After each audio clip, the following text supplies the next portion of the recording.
and welcome to another Dark Rain video. This time we're back with the Templar class and I'll be showing you all the different morphs from the skill line Dawn's Wrath. This is an excellent skill line, I really enjoy it, and it's got lots of variability within this skill line. So I'm going to run you through the powers, what they do, and what they all morph into and what they're best used in my humble opinion.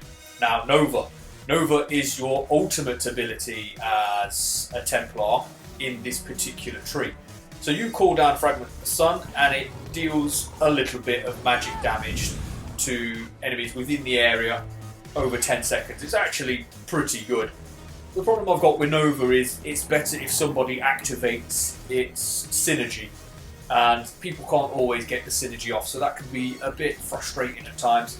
But it's still a very good supercharge nonetheless. Is expensive to cast, but it is a good ultimate ability to use. So, what does it morph into? Let's find out. Solar Prison. Allies may activate a more powerful synergy. So it does the exact same thing, but when you activate the synergy, it does a lot more damage. So it deals 5.7k magic damage to all enemies in the area, and its area of effect is massive. The problem is, you need an ally to activate that synergy, and sometimes the tank doesn't have time to do it, or people are just running around doing their own thing. You don't always notice it, but it's a very good supercharge, just expensive to cast. So the next one is Solar Disturbance. So when you call this down, there's still a synergy to activate, but it doesn't do as much damage. But anybody who's caught in the AoE of this, once you cast it, their movement speed is reduced by 62%, which is a monumental amount. So if there's a truckload of enemies around and you drop this in, that's what it'll do. Reduce all of their movement speed by 62%. That is a really Now, one of the better things about this ultimate in general is the fact that anybody that's in its area, it reduces the amount of damage you take by 30%, and the AoE of which this thing operates is pretty big.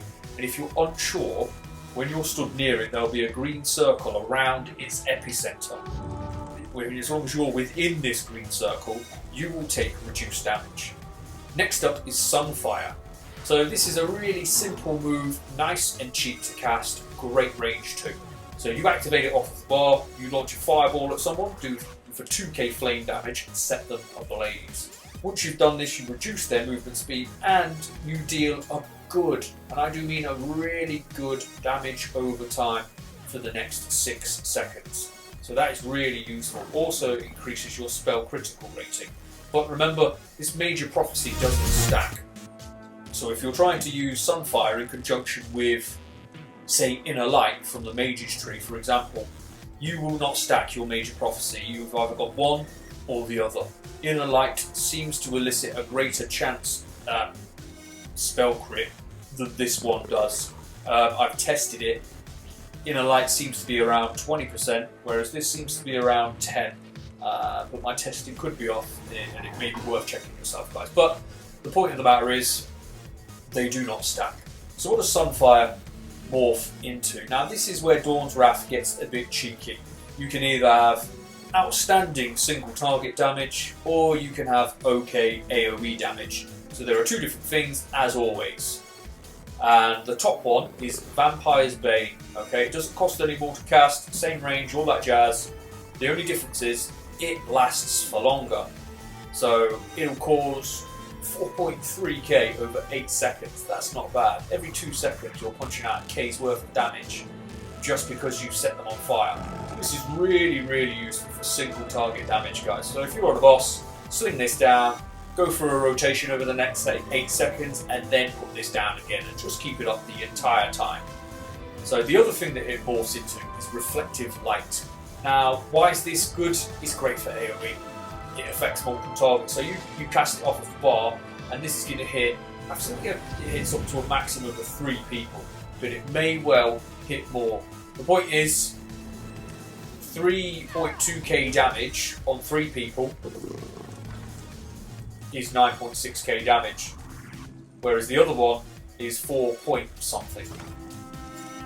4.3. So you get an extra K damage on a single target, or this. I'd probably go down the Reflective Light route if you're going to morph this, because it's more versatile. It will still cause damage over time on a single target, and you'll be more useful in AoE based situations, multiple adds, that sort of thing. Next on the bar, Solar Flare. So Solar Flare is a comet, almost, that you sort of rain down upon someone, and it's got a bit of a cast time. It's quite cheap to cast as well, and it causes monumental damage, as you can see, 5k, and it also grants you Empower, increasing the damage of your next attack by 20%. So if you were to keep spamming this, you're going to increase the damage of your next Solar Flare, and that'll just be 6k constantly, all the time. Boom, boom, boom, really good.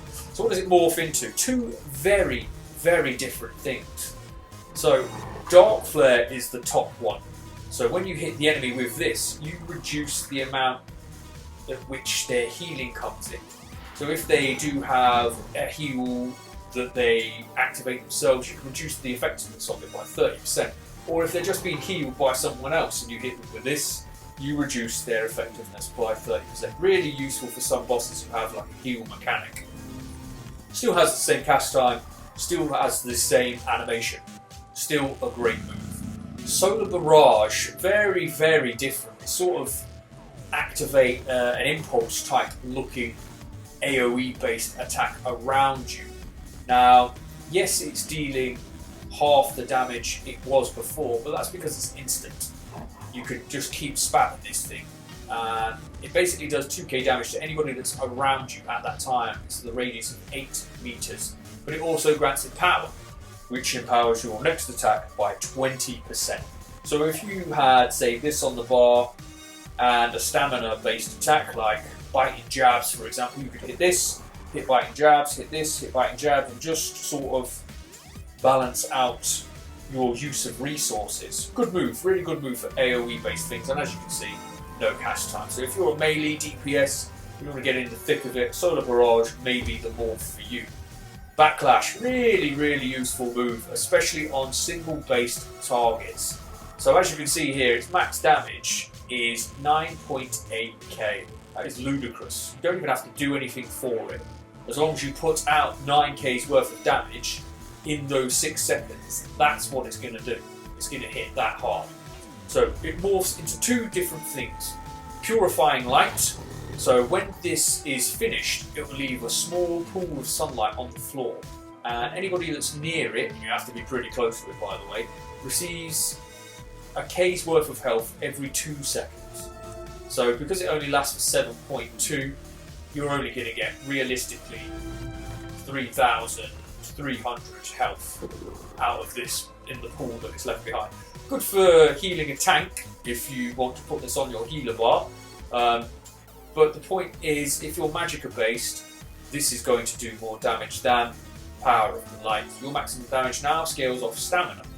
You reduce the target's armor. That's another good thing about this.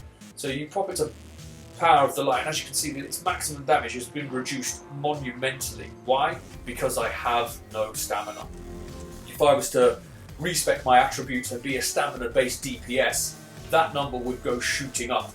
And it also reduces the target's armor by 1,000 over 6 seconds. So the entire time this thing is up, that enemy has reduced armor. And you never want this thing to be down. As soon as it goes off, get it back up. So Purifying Light if you're going to be Magicka based, Power of the Light if you're going to be stamina based. Eclipse, an unusual move. The problem with this is it can be quite situational.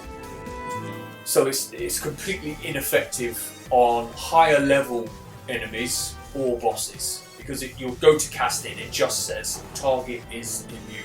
But what it does against enemies is envelops enemy in a light sphere that reflects back any harmful single target spells the enemy casts for 6 seconds. Sounds great, and it is great, provided you're hitting someone that isn't immune to it. So what does it do when you morph it? Total Dark. Every time they cast a spell and it's reflected effectively, you get healed for 2.4k. Now that is a monumental amount. Really, really useful, especially if you keep this up constantly on a mage. that's doing lots of single target based spells and they're getting reflected back. But like I've said, the problem is if you cast this on a high level enemy, they're going to be immune to it. The next one is Unstable Core. So once you cast this, eventually this dissipates. After 6 seconds it will go away. And when it does, it causes 1600 magic damage to all nearby enemies. And they are nearby enemies to the person that you have cast this upon. It's like a bomb that explodes, and anybody who's caught in its area gets hurt for that. So it's a useful move, but like I've said, really, really annoying because a lot of the enemies are immune to it. Next up is the horrendously powerful Radiant Destruction. This is your finishing move. I think the term they use in Elder Scrolls Online is Execution. Now this is a fantastic move. You hit this bad boy off the bar and it causes a monumental amount of damage. As you can see, 7.6k over 3 seconds. Now whilst that sounds massively overpowered, it isn't really, because you are stuck in this animation. So for over that 3 second period, that's the amount of damage you're going to cause. Regardless of what you're doing, that's how much damage it's going to do, because you are channeling it. It takes you completely out of the fight. But low health targets take up to 300% additional damage. That is monumental. Now I believe the execution range is below 25% in this game. Don't quote me on that, you may need to double check it.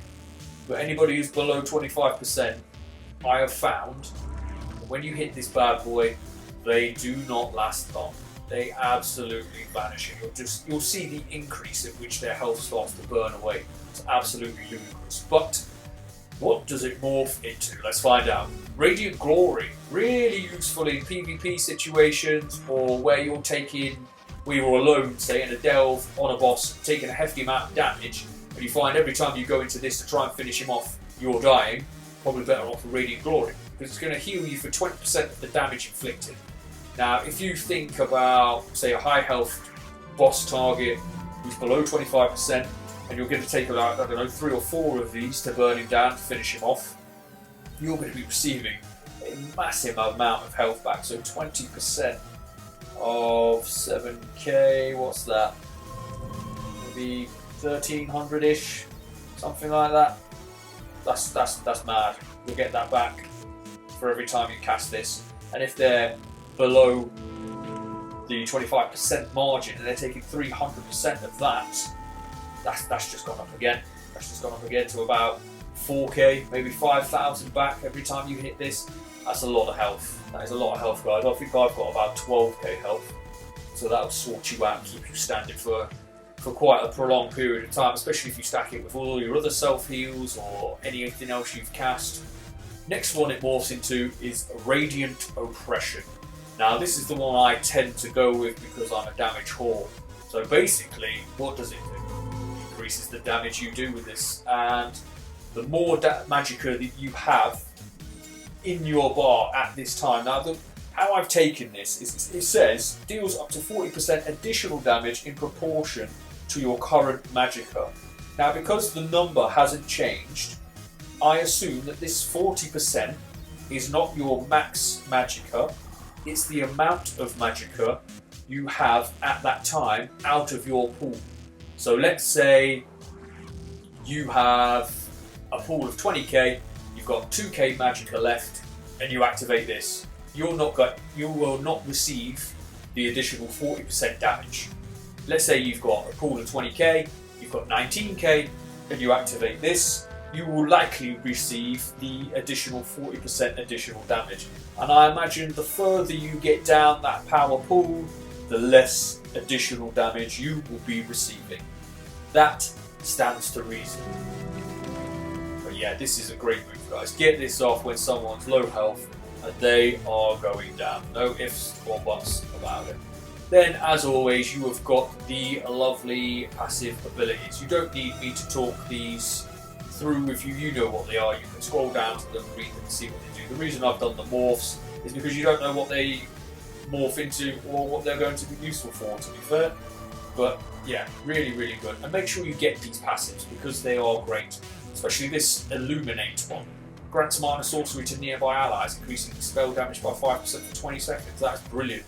That is brilliant. So as long as you're near someone and you're activating it, activating your relevant Dawn's Wrath powers, you will be buffing the allies around you. So stand next to your sorcery, guys, because he's going to put out an extra 5% hurt just because you're stood near him. Right, guys, that is it for the Dawn's Wrath tree. I genuinely hope you have found this little tutorial helpful. We are Dark Rain, and as always, we'll see you in game.